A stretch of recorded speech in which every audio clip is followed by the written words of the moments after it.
जुड़े हमारे साथ, सब्सक्राइब करें त्रिशूल ज्ञान। भगवान श्री कृष्ण कहते हैं हर बात का समय होता है। समय से पहले ना कभी सूर्योदय होता है, समय से पहले ना कभी सूर्यास्त होता है। समय से पहले किसी वृक्ष में या किसी छोड़ पौधे में ना फल आता है ना फूल। इस संसार में समय से पहले कुछ भी नहीं होता। किंतु एक बात सोचे, कोई युद्ध भूमि में योद्धा शस्त्र ही ना निकाले तो वो कैसे विजय होगा। किसान खेत में बारिश होने के बाद खेत में बीज ही ना बोए तो क्या फसल उगेगी। उसका अर्थ यही है, आपका समय तो आएगा, लेकिन जब उसका समय आए तब।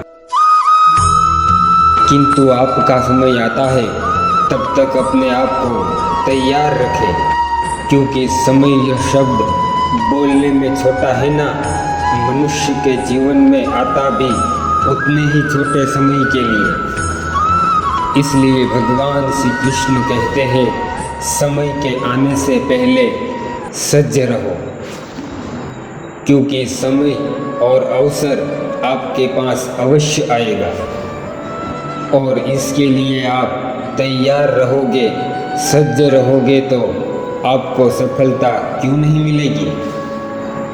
किंतु तब तक आप प्रयास करते रहे, निरंतर प्रयास करते रहे और अपने आप को, खुद को निरंतर प्रयास करके उसके योग्य बना दो और समय अवसर की प्रतीक्षा करो और सज्ज रहो। फिर देखो, सफलता आपकी प्रतीक्षा कर रही होगी। राधे कृष्ण। ईश्वर की सबसे अद्भुत भेंट मिली है मनुष्य को, यह वाणी। यही वाणी के साथ एक दूसरे की मन की बात कर सकते हैं, एक दूसरे से बात कर सकते हैं और यही वाणी मनुष्य को पूरे संसार के अन्य जीवों से भिन्न बनाते हैं। और एक अहम बात, यह वाणी मनुष्य की सबसे बड़ी ढाल है। किसी मनुष्य की वाणी अमृत समान मीठी होगी तो लोग उसे चाहते हैं, उसे अपना मित्र बनाते हैं और उसे प्रेम करते हैं। लेकिन यही वाणी किसी मनुष्य की कड़वी होती है तो लोग उन्हें नफरत करते हैं, उससे घृणा करते हैं, उसे अपना दुश्मन मानते हैं। मनुष्य की भाषा बनकर यह वाणी ही है जो इतिहास रचती है। लेकिन सोचिए, क्या वाणी के बारे में हमें सच में इतना विचार करना चाहिए। वाणी को बोलना सीखने में हमें कितना समय लगता है। 3 वर्ष, 2 वर्ष या 1 से 1.5 वर्ष में भी बोलना बालक सीख जाता है। लेकिन कृष्ण कहते हैं, मनुष्य को यहाँ ध्यान केंद्रित करना है। बोलना तो बालक होता है तब का सीख जाता है, लेकिन क्या बोलना चाहिए वो मनुष्य पूरा जीवन बीत जाए तब भी नहीं सीख पाता। इसलिए मनुष्य को यहाँ ध्यान केंद्रित करना है, उसे सीखना है, उसे समझना है कि क्या बोलना है। और यह वाणी ही है जो मनुष्य को जीवन में आगे ले जा सकती है। इसलिए वाणी पवित्र और शुद्ध रखे और बोले, राधे कृष्ण। मनुष्य स्वयं को अकर्म मान लेता है, बहुत जल्द अपना आत्मविश्वास और साहस को खो देता है।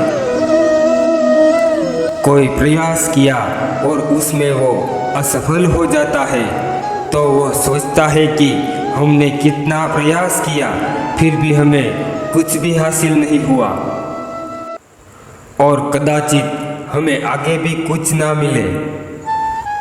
और वो अपना खुद का बोझ अपने परिवार पे या किसी अन्य पर डाल देता है। वो साहस और आत्मविश्वास को खो देता है। मनुष्य यह बात समझ ही नहीं पाता कि हम जब किसी राह पर चल रहे होते हैं तब हमें कांटा चुभेगा नहीं तो हमें पता कैसे चलेगा कि हम कहाँ चल रहे हैं। श्री कृष्ण कहते हैं जो राह पर चलते हैं तो हमें आगे पीछे ऊपर नीचे देखकर चलना चाहिए। किसी दूसरे को प्रकाश देने के लिए सूर्य स्वयं तपता है। चंद्रमा को पूरी रात अकेले चलना पड़ता है रात्रि के अंधकार से लड़ने के लिए। कोई नदी जब बहती है वो निकलती है तो वो कैसे अपना रास्ता खुद अकेले बनाती जाती है। कैसे वो पर्वतों चट्टानों को चीरकर उससे लड़कर वो गुजरती है। मनुष्य का जीवन व्यर्थ है जो वो खुद की सहायता करने में असमर्थ है। तो श्री कृष्ण कहते हैं एक बात सदा याद रखना, किसी दूसरे के कंधों पर सिर्फ शव यात्रा चलती है। मनुष्य के जीवन का खुद का भार स्वयं अपने कंधों पर उठाना होगा, ना कि दूसरे के कंधों पर। और जीवन तो वही है संसार में जो आत्मनिर्भर है। और एक बात, आप अभी तक हमें सुन रहे हो तो हम आपसे निवेदन करते हैं, आपने अभी तक सब्सक्राइब नहीं किया हो तो कर ले, जिससे आपका प्यार और हमें मोटिवेट मिले।